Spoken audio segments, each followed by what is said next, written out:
এমডিএচ দম আলু, ডাল তড়কা এবং মাশরুম মশলা। এমডিএচ দিয়ে রাঁধলে খাবার হবে মজাদার। এমডিএচ আপনাকে সর্বদা নতুন স্বাদ দিতে প্রতিবদ্ধ।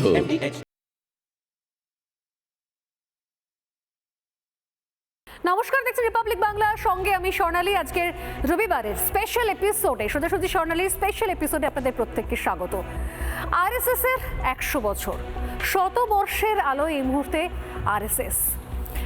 শতবর্ষ উপলক্ষে বিভিন্ন অনুষ্ঠান চলছে, জয়যাত্রা চলছে, গেরুয়া জয়যাত্রা চলছে, সনাতনীদের সেলিব্রেশনও চলছে। এই হিন্দু সংগঠন কোনো রাজনৈতিক সংগঠন নয়, স্বেচ্ছাসেবী সংগঠন, হিন্দু সংগঠন, যারা প্রকাশ্যে বলে তারা হিন্দুদের পাশে আছেন, হিন্দুদের জন্য লড়াই করছেন। অথচ আরএসএস এর সেই 100 বছর উপলক্ষে সেই সংগঠনের অনুষ্ঠান কলকাতায় হওয়ার আগে সব থেকে বড় প্রশাসনিক বাধার মুখে পড়েছিল। গতকাল রাত পর্যন্ত টান টেনশন চলেছে আদৌ আজকে সকালে অনুষ্ঠান করা যাবে কিনা, কারণ পুলিশ পারমিশনই দেয়নি, এনওসি দেয়নি। শেষ পর্যন্ত মধ্যরাতে, গতকাল প্রায় সন্ধেবেলা, মধ্যরাত নয় সন্ধেবেলা, সেখানে বিশেষ আদালত বসানো হয় এবং সেখানে বিশেষ কোর্টে শুনানি চলে, সওয়াল জবাব হয় এবং তারপর কোর্টের হস্তক্ষেপে শেষ পর্যন্ত পুলিশ প্রশাসনের গালে আরও একটা থাপ্পড় এবং তারপর পারমিশন ছিনিয়ে নিয়ে আসা। আজ দিনভর নজর ছিল আমাদের এই বিশেষ অনুষ্ঠানে। কিন্তু প্রশ্ন একটাই থাকে, যখনই হিন্দু সংগঠন হোক বা হিন্দু উৎসব হোক, পুজো আচ্ছা ধর্মাচরণ হোক, প্রত্যেক ক্ষেত্রে পুলিশ অসহায় কি করে হয়ে যায়? অন্য কোনো ধর্মের উৎসবে তো হয় না, অন্য কোনো ধর্মীয় সমাবেশের ক্ষেত্রে তো হয় না, এমনকি দুর্নীতির সমাবেশ, মেসিকে নিয়ে এসে টাকা তোলার যে সমাবেশ, সেখানে পর্যন্ত পুলিশ অসহায় হয় না, সেখানে নির্লজ্জের মতো ছবি তুলতে চলে যায়। শুধুমাত্র হিন্দুদের কিছু হলেই পুলিশ এত হেল্পলেস কি করে হয়ে যায়, এত অকর্মণ্য কি করে হয়ে যায়?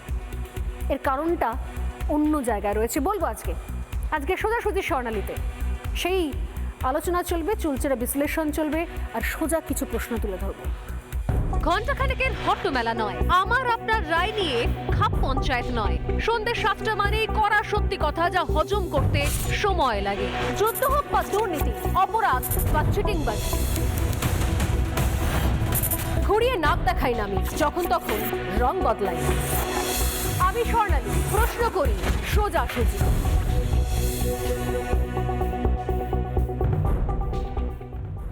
বিগত 2-3 দিন ধরে যখন আমরা চিৎকার করে যাচ্ছি, বলে যাচ্ছি যে আমরা দেখে শিখবো না ঠেকে শিখবো, ঠিক সেই সময় আমাদের পশ্চিমবঙ্গ আমাদের কি দেখাচ্ছে, আমাদের প্রশাসন আমাদের কি দেখাচ্ছে? আরএসএস এর শতবর্ষ উদযাপন চলছে গোটা দেশ জুড়ে, বিভিন্ন জায়গাতে, সেখানে কখনো জয়যাত্রা, শোভাযাত্রা, বিশেষ অনুষ্ঠান, কখনো সমুদ্র সৈকতে বিশেষ স্যান্ড আর্ট। আর সেই 100 বছর উপলক্ষে শহরে এসেছেন সরসংঘ প্রধান মোহন ভাগবত।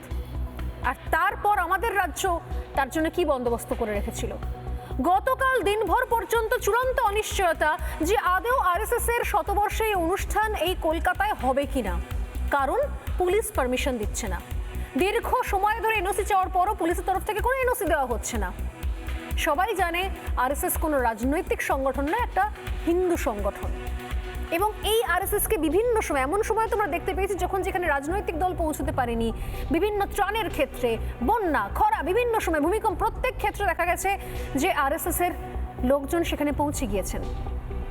অথচ সেরকম একটা সংগঠন, হিন্দু সংগঠন, যারা প্রকাশ্যে বলেন আমরা হিন্দু সংগঠন, সেই হিন্দু সংগঠনকে এখানে এনওসি না দেওয়ার কি কারণ ছিল? পুলিশ পারমিশন না দেওয়ার কি কারণ ছিল?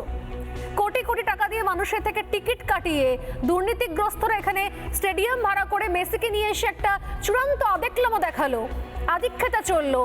এখনো পর্যন্ত উদ্যোক্তা নিজে কোর্টে জেলে বসে রয়েছে, সেখানে সে সমস্ত জায়গায় পুলিশের কোনো সমস্যা হয় না। এমন নয় যে রাস্তা আটকে কোনো ধর্মীয় সমাবেশ চলছে, রেড রোডের মতো কোনো রাস্তা আটকে কোনো ধর্মীয় সমাবেশ চলছে। এটা তো অফিসিয়ালি পয়সা খরচ করে একটি অডিটোরিয়াম ভাড়া করা হয়েছে। তারপরেও এই নন কোঅপারেশন, সহজ বাংলায় অসহযোগিতা, এটার কারণ কি? আমি জানি না দিনে দিনে এই অসহযোগিতা বাড়ছে কেন। আমরা প্রতিদিন প্রশ্ন করি আমরা দেখে শিখবো না ঠেকে শিখবো। আরে ভাই, আমরা তো ঠেকা শুরু করে দিয়েছি, ধাক্কা খাওয়া শুরু হয়ে গেছে। এই রাজ্যে দুর্গাপুজোর জন্য পারমিশন পাওয়া যায় না, বিসর্জনের জন্য পারমিশন পাওয়া যায় না, প্রতিমা কত ইঞ্চি হাইট হচ্ছে, কি হচ্ছে আগে থেকে জানা সত্ত্বেও, বোঝা সত্ত্বেও সেই প্রতিমার উপরে কালো কাপড় পড়ে যায়। এই রাজ্যে কালী পুজোর দিন, কালী পুজোর সময় কালী মূর্তিকে প্রিজন ভ্যানে তোলা হয়, আর বাকি আরো যা কিছু চলছে সেগুলো তো চলতেই থাকছে। আমি জানি না হিন্দু সংগঠন শহরে এসে তাদের শতবর্ষ উদযাপন উপলক্ষে একটা অনুষ্ঠান করবেন, সেখানে প্রচুর লোক আমন্ত্রিত ছিলেন আজ দিনভর, অনেক দূর দূর থেকে মানুষজন এসেছিলেন বক্তব্য শোনার জন্য। সেইখানে এত বিধিনিষেধ কেন? চলে যান না সীমান্তবর্তী অনেক জায়গায়, সেখানে অনেক ধরনের মেহফিল হয়, জলসা হয়, যেখান থেকে বাংলাদেশ থেকে ধর্মগুরুরা আসেন, এসে কি ভাষায় কথা বলেন কখনো শুনবেন পারলে? তাদের বিভিন্ন সোশ্যাল মিডিয়ার পেজে সেগুলো আপলোড করা হয়, কি ভাষা প্রয়োগ করা হয়, কখনো সেখানে নিয়ে সেখানকার কোনো সভা নিয়ে তো কখনো কোনো আপত্তি হয়নি। তাহলে শুধুমাত্র বেছে বেছে এই ঘটনাগুলো কেন ঘটনা হচ্ছে?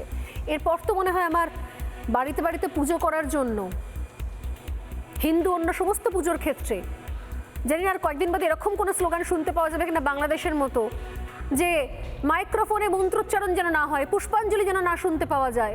কোন জায়গায় রয়েছি আমরা? আমরা বলছি দেখে শিখুন, না হয় ঠেকে শিখতে হবে।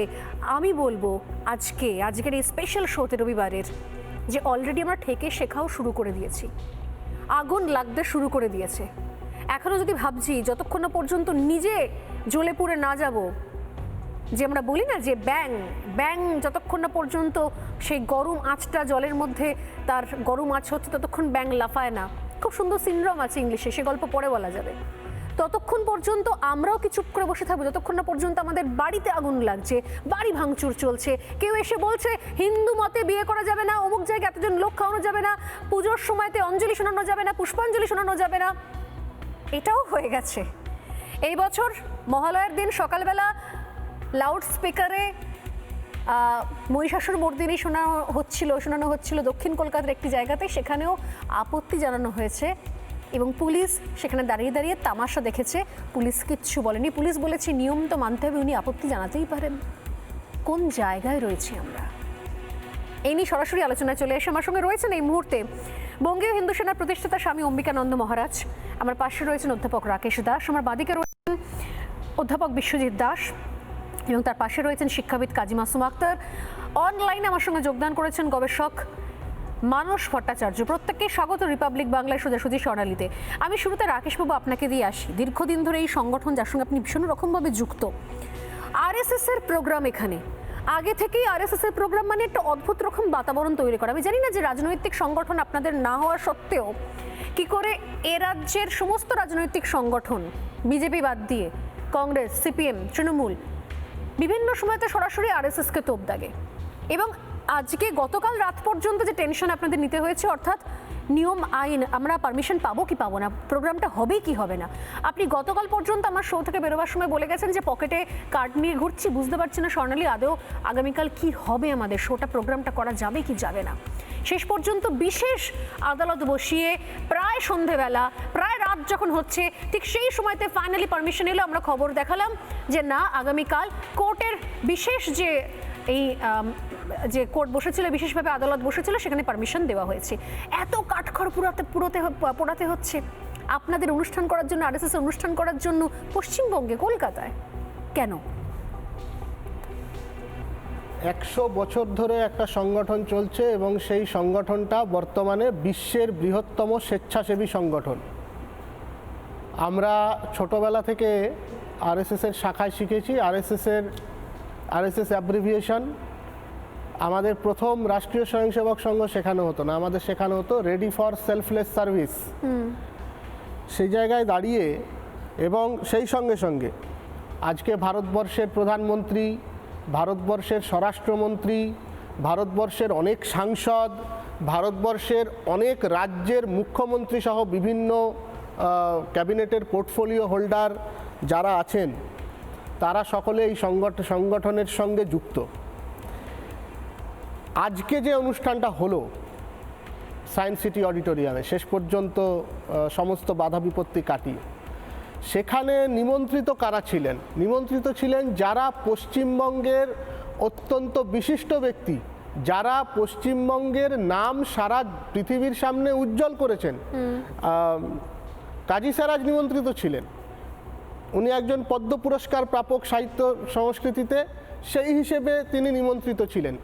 এই ধরনের যারা মানুষ তারা আজকে নিমন্ত্রিত ছিলেন সেখানে সেই অনুষ্ঠানে। আর পশ্চিমবঙ্গ পুলিশ, আমি গতকালও বলেছি যে যদি পারমিশন না দেওয়ার হয় সেটাও তারা স্পষ্ট করে জানায়নি শেষ পর্যন্ত। এখন আমার প্রশ্ন হচ্ছে, রাষ্ট্রীয় স্বয়ংসেবক সংঘ আরএসএস এটা তো কোনো নিষিদ্ধ সংগঠন নয় জেএমবির মতো। আরএসএসের যিনি প্রধান তিনি তো এখানে দাঁড়িয়ে কোনো মারদাঙ্গা, লুঠতরাজ, গণিমতের কথা বলেননি। তিনি যে কথাগুলি বলেছেন সেগুলি সর্বসমাবেশকতার কথা। তিনি ভারতবর্ষের প্রাচীন সভ্যতা, সংস্কৃতি, ইতিহাসের কথা বলেছেন। সেইখানে দাঁড়িয়ে এই যে নোংরামিটা হলো, এবং সেটা হলো একেবারে খুব স্পষ্টভাবে পুলিশ বিভাগ যখন পারমিশন দেয়নি, তার মানে তার দায় পুলিশ মন্ত্রীর, যিনি ঘটনাচক্রে আমাদের রাজ্যের মুখ্যমন্ত্রী। সেইখানে দাঁড়িয়ে আমার মনে হয় যে আমরা আর কত আমাদের নিজেদের বাঙালি হিসেবে, পশ্চিমবঙ্গ রাজ্য হিসেবে নিজেদের মুখটাকে পোড়াবো। কিন্তু বামেরা তো বলেন যে এই মমতা বন্দ্যোপাধ্যায় একসময় আরএসএস এর অত্যন্ত পছন্দের পাত্রী ছিলেন, আপনারা নাকি তাকে বাংলার দুর্গা বলে আপনারা অভিহিত করতেন নাকি। বামেদের কথা যত কম বলা হয় তত ভালো। তারা সবসময় ফ্রি স্পিচ, ফ্রিডম অফ এক্সপ্রেশনের কথা বলবেন। আজকে যখন সারা বিশ্বের বৃহত্তম সংগঠনের একজন বিশিষ্ট ব্যক্তিত্ব, নেতৃস্থানীয় ব্যক্তিত্ব, তিনি নিজের কথাটা রাখার জন্য আসছেন সাংবিধানিকভাবে, রাস্তা আটকে নয়, আপনি আগেই বলেছেন, একটা বদ্ধ অডিটোরিয়ামের মধ্যে, তখন সেইটাকে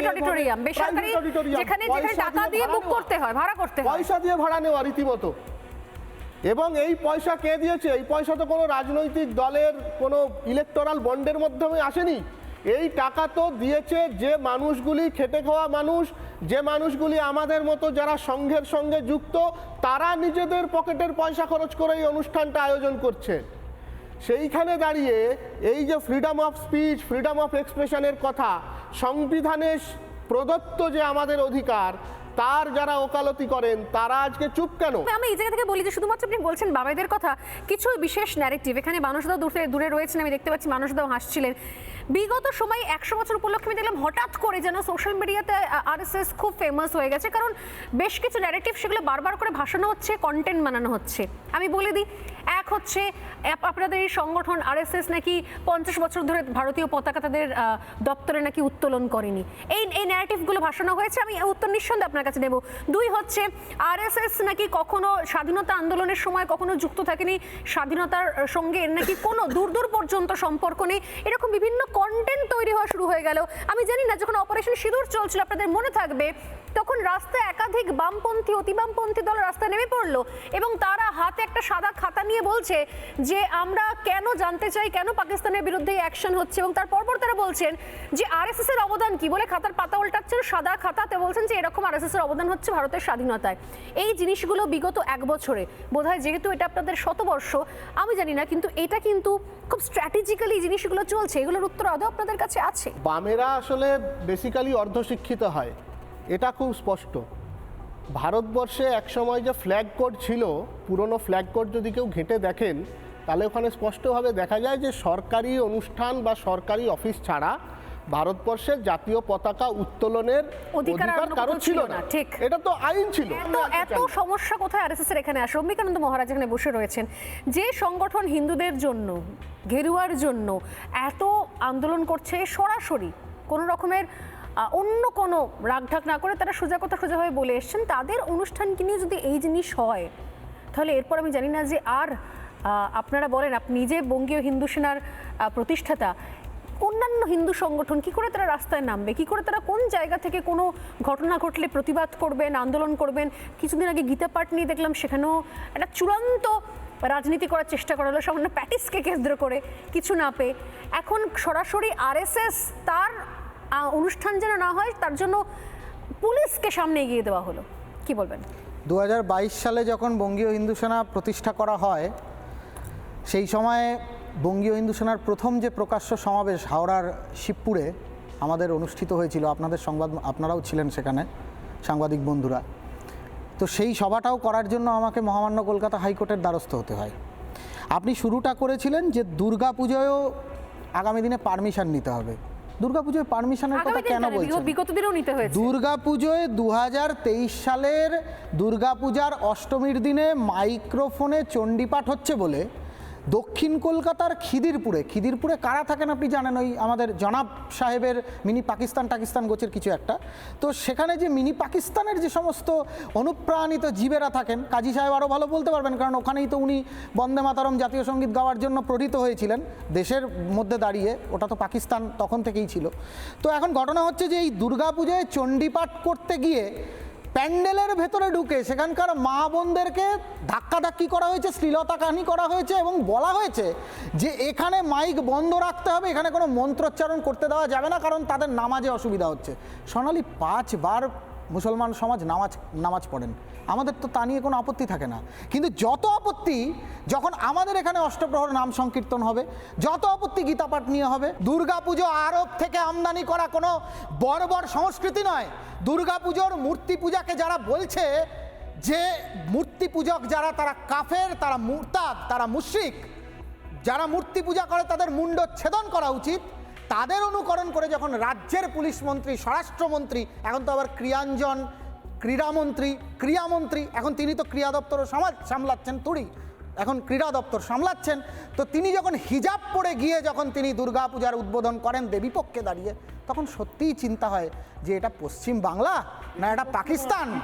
পিতৃপক্ষে উদ্বোধন, আমি সংশোধন করে নিচ্ছি, পিতৃপক্ষে উদ্বোধন হিজাব পরে, বৃষ্টি পড়ছে 2-1 ফোঁটা, হিজাব পরে, ছাতা ক্যারি করতে পারেননি, ছাতা নিয়ে যেতে পারেননি। এ কথা বললে পরে আমরা সাম্প্রদায়িক, যদি এই কথা বললে সাম্প্রদায়িক হয় তবে হাসতে হাসতে সাম্প্রদায়িকতার তকমানিতে রাজি আছি। আমি আসবো এই জায়গাতে, আমি সরাসরি আসছি, বিশ্বজিৎ দাস এখানে রয়েছেন। বিশ্বজিৎ বাবু, আপনি প্রায় সময়তেই বলেন যে এই রাজ্য অনেক দিক থেকে অনেক এগিয়ে রয়েছে, এখানে এত টেনশন করার কিছু নেই, অহেতুক পরিস্থিতি অস্থির করার কিছু নেই, সব কিছু ঠিক আছে, সেই অহেতুক একটা শ্রেণী জোর করে কিছু বিতর্ক বার করার চেষ্টা করে, জোর করে খুঁচিয়ে ঘা করার চেষ্টা করে, এখনো মনে হচ্ছে জোর করে খুঁচিয়ে ঘা করার চেষ্টা করে। আমরা বলি কি দেখে শিখবো না ঠেকে শিখবো, আরে এ তো বাংলাদেশের মতো কিছু কিছু আমি ট্রেলার দেখতে পাচ্ছি। পুরো পিকচার দেখলে আমি জানি না যে আমরা কোন জায়গায় থাকবো, আদৌ পশ্চিমবঙ্গে থেকে পুরো পিকচার দেখবো কিনা। পশ্চিমবঙ্গে ছেড়ে তো ঝাড়খণ্ড, বিহার, মধ্যপ্রদেশ, অন্য কোথাও বাড়ি ভাড়া করে ফ্ল্যাট নিয়ে থেকে হয়তো পশ্চিমবঙ্গের ছবি দূর থেকে দেখতে হতে পারে। এটা কি অবস্থা? আরএসএস এর প্রোগ্রামে পারমিশন দেওয়া হবে না, এর আগে থেকে বহুবার শোনা হয়েছে। এখানে মানুষদা রয়েছেন, হয়তো তিনি দূরে বসে তিনি শুনতে পাচ্ছেন, তিনি হাসছেন। দিনের পর দিন এখানে শো করা হয়েছে, তৃণমূল কংগ্রেসের নেতারা বলেছেন যে কোন কোন সময়তে অঞ্জলি পুষ্পাঞ্জলি দেওয়া যাবে না। এই বছরের ঘটনা, কালী মূর্তিকে প্রেসিডেন্ট ভ্যানে তোলা হয়েছে এই বছরের ঘটনা। মহেশতলায় সামান্য দোকানি ব্যবসায়ীরা, তাদের মধ্যে মারামারি, তাদের মধ্যে গন্ডগোল, লোকাল স্তরে সামলানো যেত, সামলানো যায়নি। এখানে তো হিন্দু সংখ্যা গুরু হয়েও সংখ্যালঘুর থেকেও ভয়ঙ্কর অবস্থায় চলে যাচ্ছে।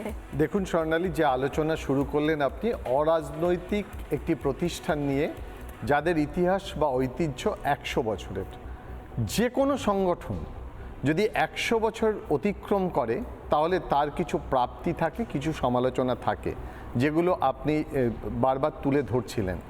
কিন্তু যখন আলোচনায় আমার বন্ধুরা বলছিলেন তখন তুলনা করছিলেন কংগ্রেসের সঙ্গে, আলিমুদ্দিন স্ট্রিটের সঙ্গে, কিন্তু এই রাজনৈতিক সংগঠনের সঙ্গে অরাজনৈতিক সংগঠনের আলোচনা চলে না। আপনি জানেন যে মোহন ভাগবতের সঙ্গে মমতা বন্দ্যোপাধ্যায়ের সম্পর্ক সখ্যতার, তা না হলে একটি অরাজনৈতিক সংগঠন মমতা বন্দ্যোপাধ্যায়কে যখন দুর্গা বলে সম্বোধন করেন তখন তার মধ্যে রাজনীতি থাকে না, নিশ্চয়ই তার মধ্যে কোনো গুণ আছে বলে দুর্গা বলে সম্বোধন করছেন। আজকে আরএসএসের যে অনুষ্ঠান হলো, সেখানে যে পরিমাণ মানুষ এসছেন তাদের বিশ্বাস নিয়ে, তাদের ধর্ম নিয়ে, আদর্শ নিয়ে, তখন তাদেরকে সুষ্ঠুভাবে পরিচালনা করা এটা তো উচিত। এবং সেক্ষেত্রে পুলিশ সময় নিয়েছে, প্রশাসন সময় নিয়েছে। যদি এটাকে বন্ধ করে দেওয়া হতো, কোর্টও যদি পারমিশন না সময় নেয়নি, বিষয়টা একটু ভুল হয়ে যাচ্ছে। পুলিশ এনওসি দেয়নি, আর দ্বিতীয়ত স্টেডিয়ামের মেসি প্রোগ্রামের সময় এই প্রোগ্রামকে মিলিয়ে দেওয়ার চেষ্টা সম্পূর্ণ অবান্তর, কারণ এখানে তার লোক সংখ্যা আরও তার থেকে কম ছিল। আর এর আগেও, মেসির ঘটনা ঘটার আগেও আপনি চলে যান না শুভেন্দু অধিকারীর কোনো সভাতে, আপনি চলে যান বিভিন্ন জায়গাতে অনুষ্ঠান হওয়াতে, গীতাপাঠ থেকে শুরু করে বিভিন্ন ঘটনা। এমনকি আমি বলছি, একটা সামান্য গলিতে যেদিনকে রাম মন্দির উদ্বোধন হচ্ছে ঠিক সেই দিনকে রাম পুজো, শ্রীরামচন্দ্রের পুজো কালীঘাট চত্বরে, সেই পারমিশন পর্যন্ত আমাদের রাজ্যের পুলিশ দেয় না। আমাদের পুজোরই তো দেয় না, আপনি যতই চেষ্টা করুন। একটা জিনিস মাথায় রাখতে হবে যে আমাদের এখানে আইন শৃঙ্খলা ঠিক থাকবে এমন আরে আইন শৃঙ্খলা কি করে বিগড়তে পারে? আমি এই যুক্তি মানতে পারছি না। সায়েন্স সিটি অডিটোরিয়ামের ভেতরে প্রোগ্রাম হচ্ছে বিশ্বজিৎ বাবু। প্রশাসন ভুল করছে, সেখানে তো আদালত তাদেরকে সঠিক সিদ্ধান্ত দিচ্ছে। আদালতে যেতে হবে কেন? অসাধারণ। আদালতে যেতে হবে কেন? মানে যদি আমি মনে করি যে অডিটোরিয়াম বুক করে কেউ পুজো করবে। প্রথমেই বললাম যে ভারতবর্ষের সংবিধান অনুযায়ী সবাইকে দেওয়া উচিত, গুড গভর্নেন্সের এটা একটা বৈশিষ্ট্য। যদি কোনো ক্ষেত্রে যে লক্ষণগুলো, আমি এখন সঠিকভাবে আপনাদের বলতে পারবো না যে পুলিশ প্রশাসন কোন যুক্তিতে সেই পারমিশনটা আটকেছে, আমরা যদি সেই জায়গাগুলো হ্যাঁও বলেনি নাও বলে, তাহলে আটকে দিয়েছে, আটকে দিয়েছে, এটা আসছে না, এটা কোনো প্রশ্নই ওঠে না। মানে আমার না খুব মজা লাগছে, আমার এই মুহূর্তে বিশ্বজিৎবাবুর কথা শুনতে মনে হচ্ছে তাদের কথা যারা বলে যে কোনো রকমের ধর্মীয় মৌলবাদী নিন্দনীয়, যে এই ধরনের কথাগুলো যারা বলেন এবং যারা বলেন যে না, আমি সংবিধানের কথা বলেছি, আমি মৌলবাদীর কথা বলি না। আপনি তো এই বুঝতে পারছেন বিশ্বজিৎবাবু যে আমরা কথা বলছি হিন্দুদের ওপর। না, সংবিধানে এরকম লেখা নেই যে হিন্দুদের অনুষ্ঠান হলে সেখানে গিয়ে ঝাঁপিয়ে পড়ো। মানে তো আমি হিন্দু মুসলিম বলা আছে, আমি নাগরিক হিসাবে দেখছি, ভারতবর্ষের একজন মানুষ হিসাবে দেখছি, আপনারা সেটা দেখছেন হিন্দু এবং মুসলিম করে। এখানেই সমস্যা হচ্ছে, ভাবনার সমস্যা হচ্ছে। মানস বাবুর কাছে সরাসরি আসছি। আমরা কথা বলছিলাম, শুরু করেছিলাম মানুষটা আরএসএস থেকে, এবং সে জায়গা থেকে অ্যাজ ইউজুয়াল যে বয়ানটা চলে আসে সেই বয়ানটাই চলে আসছে। আমি জানি না যে এখানে ধর্মনিরপেক্ষতার কথা বলা হচ্ছে, তাহলে আলাদা করে নির্দিষ্ট একটা ধর্মকে ভোট ব্যাংক কেন বলা হয়, তার জন্য আলাদা করে সুবিধা কেন রয়েছে? আমি আবারও বলি, যতক্ষণ পর্যন্ত হিন্দু সংখ্যা গুরু ততক্ষণ পর্যন্ত এই ভেজ নন ভেজ বিতর্ক করা যায়, ততক্ষণ পর্যন্ত চিকেন প্যাটিস আর ভেজ প্যাটিস নিয়ে বিতর্ক করা যায়, ততক্ষণ পর্যন্ত সংবিধানের কথা বলা যায়, ততক্ষণ পর্যন্ত পার্লামেন্টে আলোচনা হয়, ততক্ষণ পর্যন্ত পার্লামেন্টে দাঁড়িয়ে কেউ বলেন যে বন্দে মাতরম গাইতে পারবো না, আমার ধর্মে বারণ আছে। এটা হিন্দু যতক্ষণ সংখ্যা গুরু, যেই মুহূর্তে হিন্দু সংখ্যা লঘু হয়ে যায় সেই মুহূর্তে বাংলাদেশ হয়ে যায়। তাহলে এখনো পর্যন্ত এই রাজ্যের ক্ষেত্রে বাঙালি হিন্দুদের যে কোনো ধরনের উৎসব অনুষ্ঠান হলেই যারা রেড়ে করে ছুটে আসছে, যারা ছিদ্রান্বেষণ করছে, বদনাম করার চেষ্টা করছে, এবং সবচেয়ে বড় কথা পুলিশকে কাজে লাগাচ্ছে। দেখুন, পুলিশ পারমিশন দিল না, শেষ মুহূর্ত অবধি পারমিশন দিল না, গতকাল বিশেষ আদালত বসিয়ে সেই পারমিশন আনাতে হলো। এই রাজ্য থেকে আমরা বলতে পারি যে আমরা দেখে শিখতে হবে আমাদের, না হলে ঠেকে শিখতে হবে ভবিষ্যতে। আমার মনে হয় অলরেডি আমরা ঠেকতে শুরু করে দিয়েছি, আমরা ধাক্কা খেতে শুরু করে দিয়েছি, আগুন লাগা শুরু হয়ে গেছে। এখনো যদি হিন্দু বাঙালি ঐক্যবদ্ধ না হয়, সংঘবদ্ধ না হয়, এটাকে প্রতিবাদ না করে, এটাকে চিহ্নিত না করে বিপদ, তাহলে এরপর আর সময় পাওয়া যাবে না। মানুষটা প্রথম কথা হচ্ছে যে কলকাতার কোনো ইনডোর স্টেডিয়ামে বা ইনডোর প্রোগ্রাম করতে গেলে পুলিশের কোনো পারমিশন লাগে না। যেটা লাগে সেটা হচ্ছে লালবাজার থেকে একটা এনওসি নেওয়া হয়, শুদ্ধ পুলিশ লিখে দেয় যে এতে আমাদের কোনো আপত্তি নেই, এবং ওই হলের ভিতরের যে অনুষ্ঠান তার নিরাপত্তার দায়িত্ব যারা আয়োজক করছে তাদের। আমি যেহেতু কিছুদিন আগে সায়েন্স সিটিতে একটি প্রোগ্রামের আয়োজন করেছিলাম, আমি জানি একমাত্র সরকার যখন তার অবস্থান স্পষ্ট করে না বা নিরপেক্ষ হয় না, তখনই এই ধরনের এইগুলো সৃষ্টি হয়। রাকেশ দা বলেছে যে বিশ্বের বৃহত্তম সংগঠন হচ্ছে আরএসএস। আমি তার সঙ্গে একটা ছোট্ট শব্দ যোগ করতে চাই যারা আরএসএস সম্পর্কে অজ্ঞ তাদের জন্য, সেটা হচ্ছে বিশ্বের বৃহত্তম পেপারলেস সংগঠন হচ্ছে আরএসএস। আরএসএস এর মেম্বার হওয়ার জন্য কোনো ফর্ম ফিল আপ করতে হয় না, আরএসএস ছাড়ার জন্যও কিছু করতে হয় না। সমস্যা হচ্ছে গোটা ভারতবর্ষের সব থেকে বেশি স্কুল এখন আরএসএস এর আদর্শে চলে, সরস্বতী শিশু মন্দির এবং বিদ্যাভারতী। সবথেকে বেশি আদিবাসীদের কল্যাণ আশ্রম আরএসএস এর আন্ডারে চলে, সব থেকে বড় বিজ্ঞানীদের সংগঠন আরএসএস এর আন্ডারে চলে, সব থেকে বড় সাংস্কৃতিক সংগঠন গোটা ভারতবর্ষ জুড়ে আরএসএস এর আন্ডারে চলে। এইটা একটা ভয়ের কারণ হতে পারে। গুড গভর্নেন্স বলতে যা বোঝায় সেটা যদি থাকতো, তাহলে একই মুখ্যমন্ত্রী বিশ্ব ইজতেমা হচ্ছে হুগলিতে, অর্থাৎ ইসলাম ধর্মাবলম্বীদের বৃহত্তম সম্মেলন। সেখানে তিনি অলরেডি ঘোষণা করেছেন যে তাদের যেন কোনো রকম অসুবিধে না হয়, সব রকম সহযোগিতা যেন সরকার থেকে করা হয়। ওয়েলকাম, স্বাগত, তিনি এটা ভালো বলেছেন। তাহলে হিন্দুদের অনুষ্ঠান হলে তিনি এই কথা একই চেয়ারে নবান্নে বসে বলতে পারেন না কেন? তার ভয়টা কোথায়?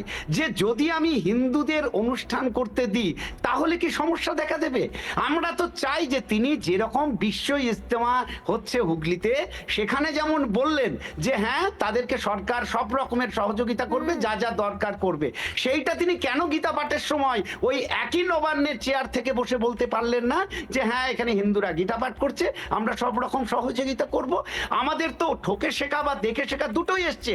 কারণ একেবারে পাশের দেশে একটা দীপু দাসের শরীর জ্বলছে না, একটা ছায়ানোট পুড়ছে না, একটা উদিচি পড়ছে না। আমরা চোখের সামনে একটা সভ্যতাকে ধ্বংস হতে দেখছি, একটা সভ্যতার পতন দেখছি।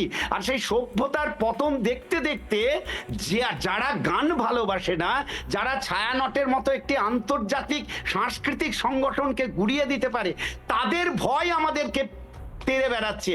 আজকে পশ্চিমবঙ্গের শিল্পীরা, পশ্চিমবঙ্গের যারা সচেতন, তারা যদি না হয়, তাহলে মনে রাখতে হবে যে একদিন কিন্তু রবীন্দ্র সদনও গুড়িয়ে দেওয়া হবে, একদিন কিন্তু পশ্চিমবঙ্গের এই সাংস্কৃতিক সংগঠনগুলো গুড়িয়ে দেওয়া হবে, যেভাবে বাংলাদেশের সাংস্কৃতিক সংগঠনগুলোকে গুড়িয়ে দেওয়া হচ্ছে।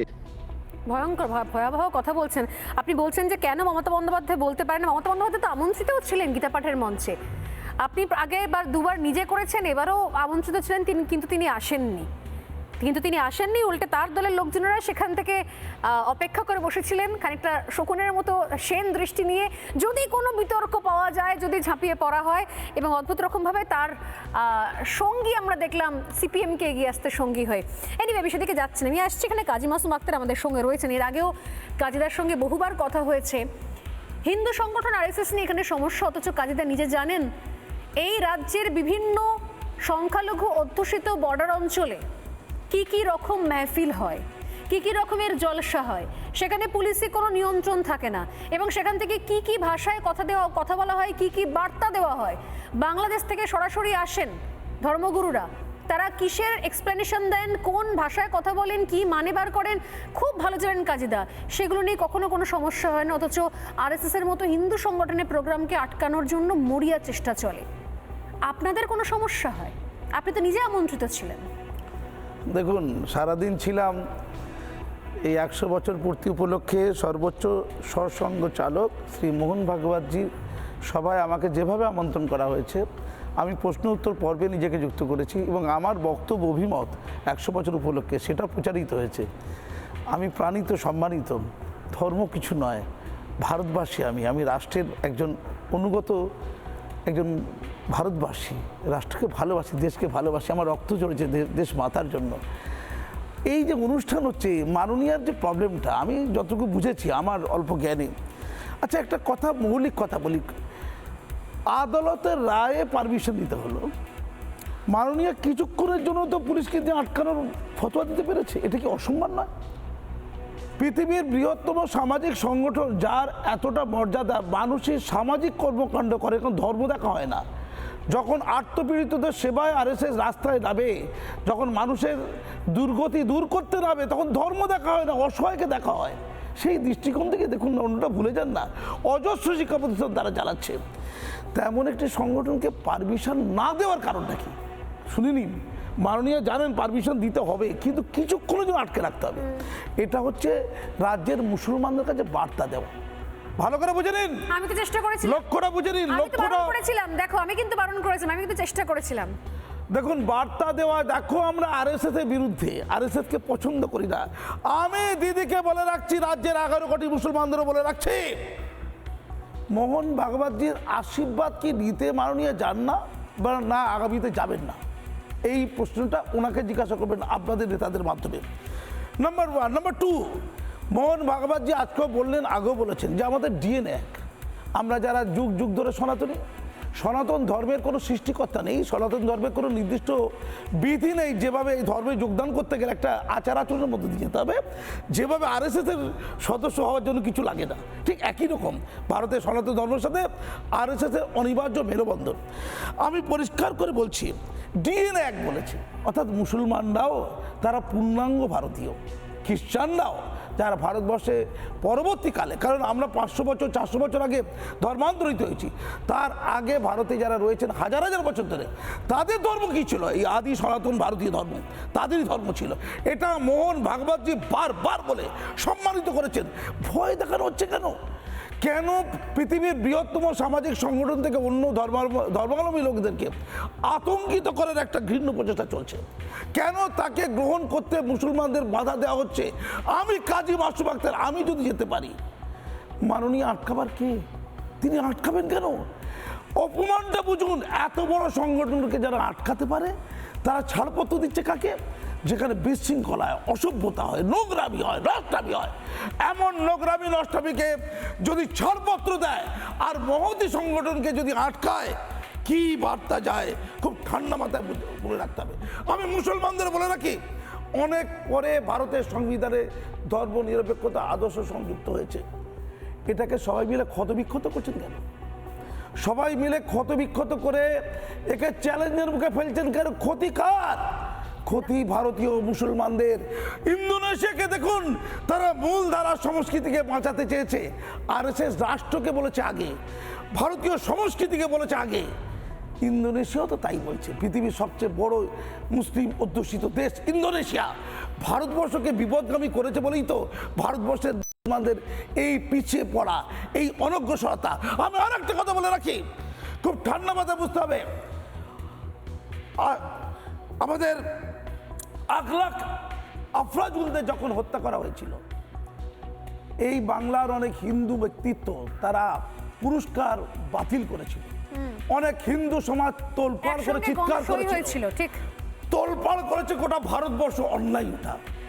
দীপু দাসদেরকে যখন এভাবে নৃশংসভাবে হত্যা করা হয়, তখন এই বাংলার বাঙালি মুসলমানরা রাস্তায় নামেনি কেন? কেন হিন্দুরাই রাস্তায় নামবে কেন? ভাই, আমি পশ্চিমবঙ্গের প্রত্যেকটা বাঙালি মুসলমানদেরকে বার্তা দিতে চাই, আপনারা আগুন নিয়ে খেলছেন, আপনারা মানুষকে আলাদা করছেন, বলছেন আপনারা বিষয়কে আওয়াজ করেছে। আরে হিন্দু সমাজ আওয়াজ করেছে, গোটা ভারতের হিন্দু সমাজ একটার পর একটা পুরস্কার তারা বর্জন করেছিল, ভুলে গেছে? দীপু দাস দিয়ে একটা সভা কেন মুসলমানরা করবে না? কেন দীপু দাসদের এই প্রতি অন্যায় হয়েছে সেটা নিয়ে বাঙালি মুসলমানরা, ওপার বাংলার সংখ্যাগুরু মুসলমানরা সংখ্যালঘুদের উপরে যে অত্যাচার করছে, এপার বাংলার সংখ্যালঘুরা যদি নীরব থাকে, আগুনের খেসারত দিতে হবে।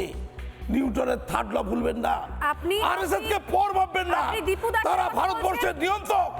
আপনারা তাদেরকে যদি মনে করেন পর, আপনার ভারতবর্ষ থেকে পর হয়ে যাবে, একদম শেষের দিকে চলে এসেছি। সাবধান হয়ে যান, মাননীয় আপনাদের নিয়ে খেলছে। আমরা দীপু দাসের কথা বলছি, কিন্তু দীপু দাসের আগে আমি বলি যে এইখানেই সামান্য একটা পোস্ট শেয়ার করার জন্য সোশ্যাল মিডিয়াতে আপনাদের মনে থাকবে, আপনারা আকলাক নিয়ে প্রচুর আলোচনা শুনেছেন, কথা শুনেছেন, একটা মাত্র ঘটনা।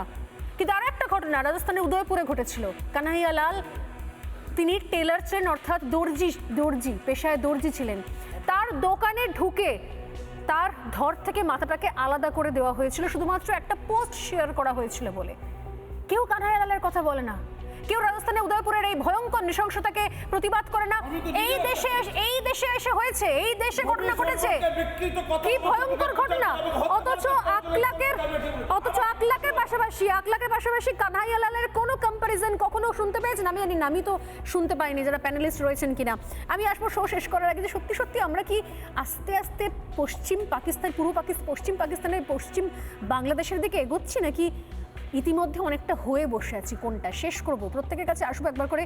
তবে তার আগে এই মুহূর্তে জিষ্ণু বাসু আমাদের সঙ্গে রয়েছেন, গবেষক এবং অত্যন্ত ঘনিষ্ঠভাবে যুক্ত, আরএসএসের দায়িত্বপ্রাপ্ত তিনি রয়েছেন এই রাজ্যের ক্ষেত্রে। আমি সরাসরি জিষ্ণুদার কাছে আসছি, একটাই প্রশ্ন করব। গতকাল রাত পর্যন্ত একটা টানা লড়াই চললো যে আদেও আজকের প্রোগ্রামে পারমিশন পাওয়া যাবে কিনা। আমরা এই আলোচনা এখানেই করছি স্টুডিওতে বসে, যে গতকাল পর্যন্ত এই লড়াইটার কি দরকার ছিল, তো ভয় কেন আরএসএসকে?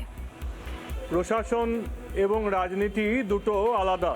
ভারতীয় গণতন্ত্রের তিনটে যে মূল স্তম্ভ, তার মধ্যে রাজনীতি, আইন ব্যবস্থা এবং প্রশাসন তিনটে স্বতন্ত্র তিনটি স্তম্ভ। অত্যন্ত দুঃখের বিষয় যে এ রাজ্যে ধীরে ধীরে প্রশাসন যে অংশটা সেটা নিজেদের ভূমিকা নিতে পারছেন না। আজকে এই ভূমিকা যদি না নিতে পারেন তাহলে আমাদের হয়তো একটু কষ্ট হচ্ছে, কিন্তু আমি মনে করি আমাদের কষ্ট এই শীতের সময়ে বা আমরা সারাদিন ধরে এটার বিষয়ে যতটা কষ্ট না করেছি, পশ্চিমবঙ্গের হিন্দুদের কষ্টের তুলনায় সেটা কিছুই নয়। আমি করজোড়ে অনুরোধ করব সেই আধিকারিকদের কাছে, আপনাদের ওপরে সম্মান এবং আপনাদের ওপরে ভরসা এখনো মানুষ করে, তাই রাজনৈতিক অঙ্গুলি হেলনে নয়, আপনাদের যা ভূমিকা নেওয়া উচিত সেটা যদি না করেন তাহলে ধুলিয়ানের মতো ঘটনা, যুবভারতী স্টেডিয়ামের মতো ঘটনা বারবার হতে থাকবে। রাজ্যের প্রশাসন নিজের দক্ষতা হারাচ্ছে। সেখানে তো কোনো সন্দেহ নেই, কিন্তু আমার বক্তব্য হচ্ছে, আমরা বলছিলাম বাংলাদেশ যেভাবে ঘটনা ঘটছে, বাংলাদেশ যেভাবে জ্বলছে, হিন্দু হওয়ার অপরাধে সেখানে গাছে বেঁধে পিটিয়ে পুড়িয়ে জ্যান্ত পুড়িয়ে মেরে ফেলা হচ্ছে। যদি আমরা আজও দেখে না শিখি জিষ্ণুবাবু, তাহলে এরপর আমাদের থেকে শিখতে হবে নাকি?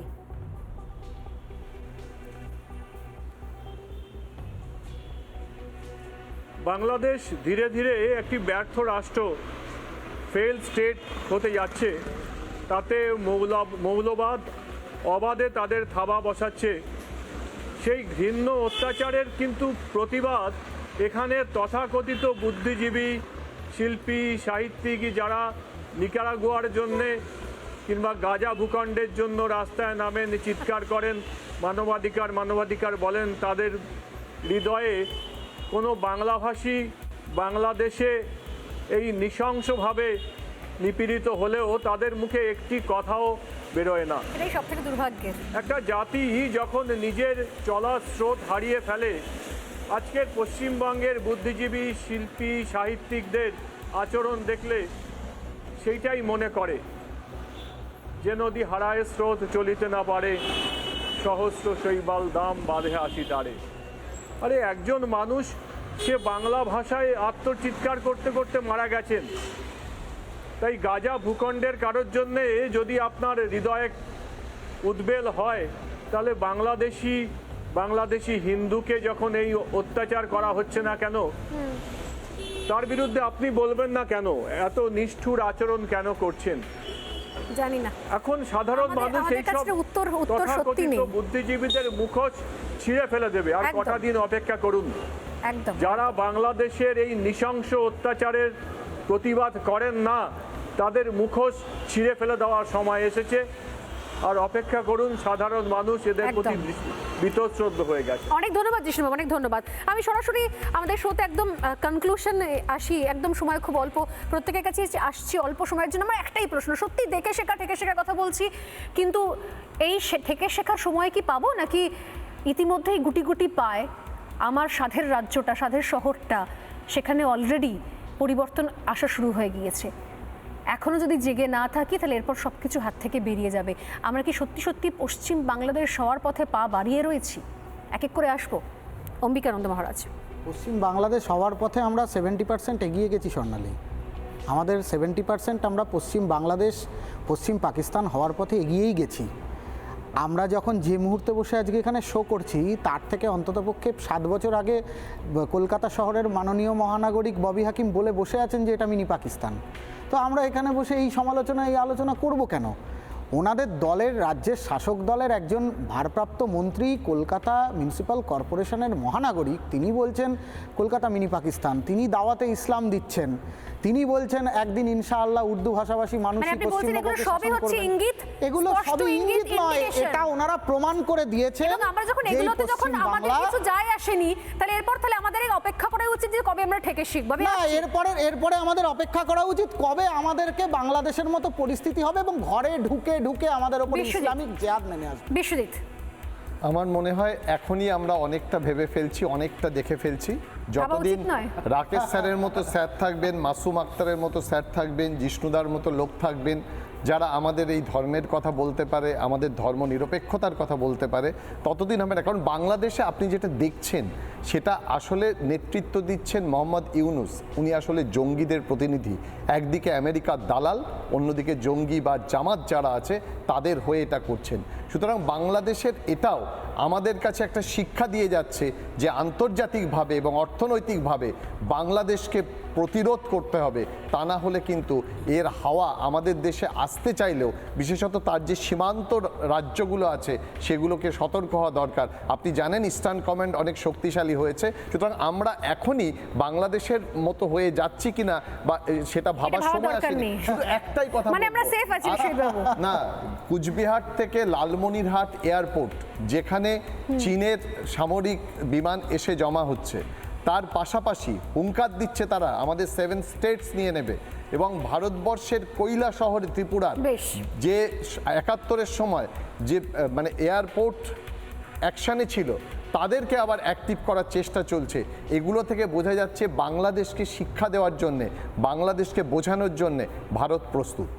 নিঃসন্দেহে দেশ হয়তো প্রস্তুত রয়েছে, তবে জানি না যে মানুষদের কাছে মানুষদের খুব সংক্ষেপে শামশেরগঞ্জ, ধুলিয়ানের মতো বিভিন্ন জায়গায় সাধারণ প্রান্তিক মানুষজন তারা কি আদৌ প্রস্তুত রয়েছেন? সীমান্তবর্তী অনেক জায়গায় আর শাঁখের ধ্বনি শোনা যায় না, আর তুলসীতলায় সন্ধ্যেবেলা প্রদীপ জ্বলে না। ডেমোগ্রাফি অনেক চেঞ্জ হয়ে গেছে মানুষদের। আমরা জানি না যে আমরা এখনো ভাবছি কি অনেক দূরের কথা। অলরেডি আমরা আগুনের আঁচ পেতে শুরু করে দিয়েছি। এখনো কি আমরা ভাববো যে অনেক সময় রয়েছে? দেখি না কি হয়। না ভাবলে এখনই ভাবতে হবে, কারণ আমরা উদাসীন ছিলাম বলেই এক সময়ে বৌদ্ধ ধর্মের হাজার হাজার গ্রন্থ রচিত হয়েছে। যেখানে 325টা বৌদ্ধদের স্কুল ছিল, সেই আফগানিস্তান মৌলবাদী রাষ্ট্রে পরিণত হয়েছে। আমরা উদাসীন ছিলাম বলেই মরুতীর্থ হিংলাজ, যেখানে প্রতি বছর 2.5 লক্ষ সাধক সাধনা করত, সিদ্ধি লাভ করত, সেটা মৌলবাদী রাষ্ট্র পাকিস্তানে পরিণত হয়েছে। আমরা উদাসীন ছিলাম বলেই বাংলাদেশের বৃহত্তম যেটা দিঘি তার নাম রামসাগর, যেটা বৃহত্তম পাহাড় সেটার নাম সীতাকুণ্ড, সেইগুলো মৌলবাদীদের হাতে গেছে। সুতরাং যদি ভাবি যে এখনো ভাবার সময় আছে, তাহলে সেটা বোকামি। আফগানিস্তান গেছে, পাকিস্তান গেছে, বাংলাদেশ গেছে, একই পথে পশ্চিমবঙ্গ যাবে যদি আমরা এখনই এবং এইমাত্র সচেতন না হই। কিন্তু সচেতন হই বা কি আমি জানি না। এখানে রাকেশ রয়েছেন এবং সময় একদম শেষ, আমাদের হাতে একদম সময় নেই। এরপর যে আবার যদি এরকম কোনো ঘটনা ঘটে শামশেরগঞ্জ, ধুলিয়ানের মতো, মোথাবাড়ির মতো, আমাদের কি এখনো ক্ষমতা হয়েছে? আমরা বলি, এখানে রাকেশবাবু বলেন, অম্বিকানন্দ মহারাজ বলেন যে হিন্দু এখন অনেক ঐক্যবদ্ধ, হিন্দু এখন একজোট। পারবেন আটকাতে রাকেশবাবু? যদি আবার কোনো ধরনের ঘটনা ঘটে, আপনি মনে করেন যে এতখানি হিন্দু একজোট হয়েছে যে সেগুলো আটকাতে পারবো আমরা? দেখুন, এইটা তো সময় বলবে। তবে আমি একটা খুব স্পষ্ট বার্তা আজকে এখান থেকে দিতে চাই লালবাজারের কর্তাদের, যারা শেষ মুহূর্ত পর্যন্ত এনওসি দিলেন না, আদালতে গিয়ে ঠাস করে থাপ্পড় খেয়ে আপনাদের দিতে হলো। আমরা দেখেছি পার্ক স্ট্রিটে খোলা তরোয়াল নিয়ে মৌলবাদীরা দৌড়েছে, আর আপনারা তাদেরকে প্রোটেক্ট করেছেন। আর আমরা দেখেছি বাংলাদেশে যেদিনকে সেই তথাকথিত নতুন করে আবার বাংলাদেশ স্বাধীন হলো, সেদিন বাংলাদেশের পুলিশের যারা অফিসার রয়েছে, যারা পুলিশের সেন্ট্রি রয়েছে, তাদেরকে স্কিন অ্যালাইভ করা হয়েছে, জীবন্ত অবস্থায় চামড়া ছাড়িয়ে সেতুর সঙ্গে ঝুলিয়ে দেওয়া হয়েছে। আপনারা ভুলে গেছেন কিনা জানি না, আমার মনে আছে যেদিনকে পোস্তার উপরে আপনাদের পুলিশ মন্ত্রীর অকর্মণ্যতার জন্য, দুর্নীতির জন্য ব্রিজ ভেঙে পড়েছিল, সেদিন কিন্তু আপনাদের আগে আরএসএসের স্বয়ংসেবকরা আমরা পৌঁছেছিলাম মানুষকে উদ্ধার করার জন্য। ঈশ্বর না করুন সেই দিনটা দেখতে হয় ওই পার্ক স্ট্রিটের মতো ওই লালবাজারের লালবাড়ির উপরে খোলা তরোয়াল নিয়ে আক্রমণ হলো, আর আপনারা টেবিলের তলায় মাথা গুঁজলেন। সেদিন যদি কারোর কাছে আপনাদেরকে হাত পাততে হয়, যদি সাহায্যের হুঙ্কার দিতে হয়, তাহলে মনে রাখবেন একমাত্র আরএসএসের স্বয়ংসেবকরা নিজেদের প্রাণের পরোয়া না করে আপনাদের পাশে গিয়ে দাঁড়াবে। আপনাদের পুলিশ মন্ত্রী কিন্তু সেদিনকে হিজাব পরে ওদের সঙ্গে তরোয়াল নিয়ে রাস্তায় নামবে, আপনাদেরকে বাঁচাতে আসবে না। আপনারা সাবধান হয়ে যান। বেশ, সময় একদম শেষ। হ্যাঁ, এক লাইনে একটু আশার কথা বলি। নিরাশা নিয়ে কতক্ষণ আর বাজবে বলুন। আশার কথাটা হচ্ছে, এই যে ববিদা বলছেন, সিদ্দিকুল্লাহ বলছেন, হুমায়ুন বলছেন, এটা মাননীয় সৃষ্টি। ওই যে শামসেরগঞ্জে মারা হয়েছিল জনৈক মন্ত্রীর ইন্ধনে ওই কিছু ওই বিপদগামী তরুণরা মেরেছিল, বিপদগামী কিশোররা মেরেছিল, যে মারার ঘটনা ঘটেছিল। বাংলায় এমন একটা দিন আসুক, রাকেশবাবু, মাসুম আক্তাররা থাকবে, আর ওই অপশক্তিগুলো নিধন ঘটবে, এমন রাষ্ট্রবাদী মানুষজন আসবে যারা দেশকে ভালোবাসবে, এক হয়ে ঐক্যবদ্ধ হয়ে এই অপশক্তিকে ধ্বংস করবে।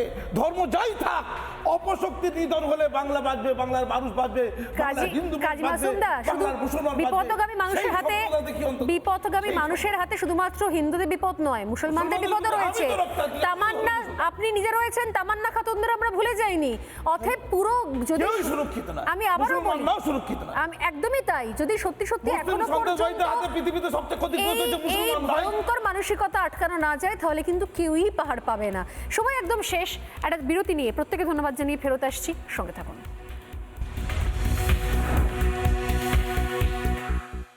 চায়ের আসল স্বাদ শুধু MDHT+ থেকেই আসবে। মাথায় দেখো লবঙ্গ এলাচ দিয়ে ভরপুর MDH T+ মশলা। MDH